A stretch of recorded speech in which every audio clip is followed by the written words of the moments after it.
తెలుసా నీకు? అయ్యప్ప మాల అంటే అయ్యప్ప మాల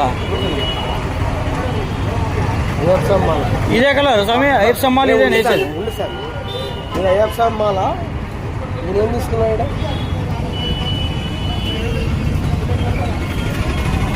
అయ్యప్ప మాల వేసుకొని నువ్వు కూర అడుక్కుంటే ఏమైనా అర్థం ఉందా?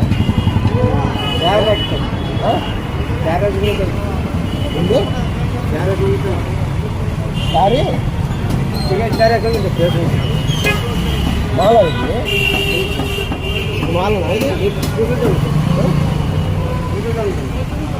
కానీ మీరు అడుక్కోండి, అడుక్కోవడం తప్పులే. దయచేసి ఇట్లా ఇట్లా దేవుని పేరు చెప్పి ఇట్లా వేయద్దండి. ఇది శివుని మాల. ఇది ఇది శివుని మాల. నువ్వు మాల తెలియకుండా మాల అయ్యప్ప మాల